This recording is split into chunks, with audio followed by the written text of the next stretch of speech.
આજની વાર્તા મોટા ભાગના માણસોને બીજાની ભૂલ સુધારવામાં બહુ મજા આવે છે, રસ પડે છે. મિત્રો, પોતાની ભૂલ સુધારવા માટે પ્રયત્ન કરતા નથી, પણ બીજા જે ભૂલ કરે એને સુધારવા માટે, માર્ગદર્શન આપવા માટે, સૂચન કરવા માટે આ દુનિયામાં દરેક માણસ હંમેશા બહુ ઇંતજાર હોય છે. કોઈ ભૂલ કરે એટલે હું સુધારવાની વાત શરૂ કરું. આ વાતને સમજાવવા માટે મારે એક નાની એવી વાર્તા લેવી. એક ગામમાં, બહુ મોટું ગામ હતું, એમાં એક બહુ મોટી હોટેલ ત્યાં હતી. હોટેલનું નામ કંઈક અમુક પ્રકારનું નામ હતું, પણ એ હોટેલ બરોબર ચાલતી નહોતી. બહુ સારી હતી, વ્યવસ્થિત રીતે હતી. હોટેલના રૂમ પણ સારા હતા, અંદર ફર્નિચર પણ બહુ સારું હતું. ઓફિસ અંદર જાય તો બરોબર રિસેપ્શન કાઉન્ટર પણ બહુ સારું હતું, પણ એની હોટેલ ચાલતી નહોતી. એટલે એક મનોવૈજ્ઞાનિકની પાસે જાય છે કે મેં બધું જ સારું કર્યું છે, માણસો પણ સારા છે બધા, પણ અમારી હોટેલ ચાલતી નથી. ત્યારે એ જે મનોવૈજ્ઞાનિક છે એ જાય છે. એ હોટેલનું નામ લખ્યું હતું. એણે એમ કીધું કે તારું આ હોટેલનું નામ બદલાવી નાખ. પેલો માણસ કે પણ હોટેલનું નામ બદલાવી કેવી રીતે નાખવું, કે આ તો અમારે પેઢી દર પેઢી આ નામ છે અને બધાય માણસો આ નામથી જ જાણે છે એ કે. એટલે એણે કીધું કે જો તું મારું માન તો આ હોટેલનું નામ બદલાવી નાખ. હું તને ખાતરીપૂર્વક કહું છું કે હોટેલ સારી ચાલશે. એટલે તરત જ એમ કીધું મારે શું નામ આપવું. એટલે એને એમ કીધું કે તારે આ હોટેલનું નામ 3 બેલ્સ, એટલે કે 3 ટકોરા, બેલ્સ એટલે બેલ આવે ને, બેલ ટકોરા, 3 બેલ્સ. એટલે કે પણ એનાથી શું ફેર પડશે કે આજે હું કહું સાંભળતો ખરો. અને તું બહારના ભાગમાં જે ઘંટ આવે છે ને, ઘંટ કે એવા 3 નહીં પણ 4 મૂકજે.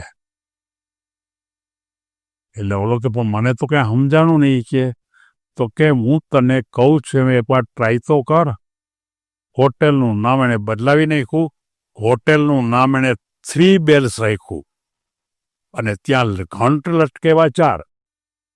એટલે કોઈ પણ માણસ નીકળે એટલે તરત જોવે કે 4 ઘંટ લગાડ્યા છે ને આનું નામ કેમ 3 બેલ્સ રાખ્યું છે, કાંઈક આને ભૂલ થતી લાગે છે.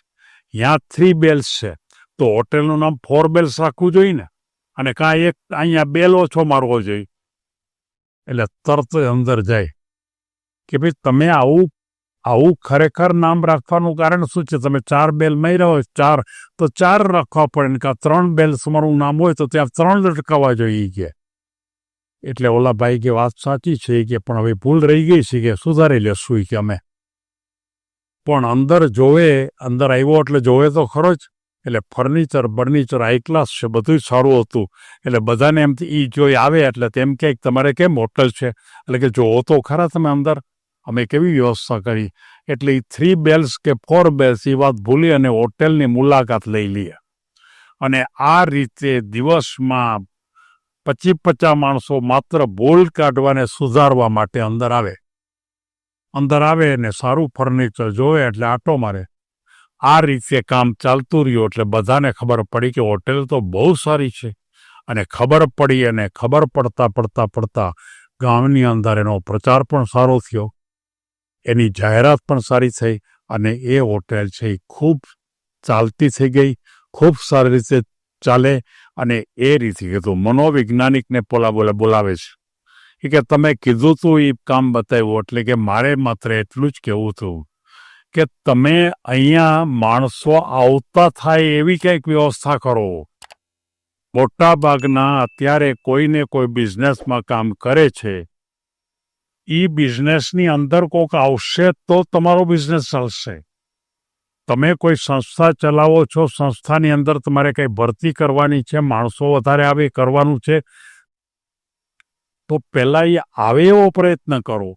અંદર આવશે, આવ્યા પછી જોશે, જોશે તો તમને અંદર કંઈ ને કંઈ પ્રશ્ન ઊભો થશે. કેટલીક સ્કૂલવાળા પણ એમ કહે કે ભાઈ અમારી સ્કૂલ ચાલતી નથી. ત્યારે હું એને એમ કહું કે તમારી સ્કૂલમાં પહેલાં અંદર આવે એવું કંઈક તમે ગોઠવો, કાંઈક તો એવું ગોઠવો. એને અંદર આવતા જો કરશો અને જો અંદર સારું હશે તો આપોઆપ છે આવવાના જ છે. જેમાં 3 બેલ્સ અને લગાડ્યા 4 એટલે માણસને ઇંતજારી થઈ. હું એને સુધારી દઉં કે આ 3 બેલ્સ નામ ખોટું છે, અથવા એક જે ઘંટ છે એ કાઢી લે. અને આ રીતે જિંદગીની અંદર આપણા પોતાની ભૂલને કાઢવા માટે હજારો નહીં પણ લાખો માણસો રાહ જોઈને બેઠા છે.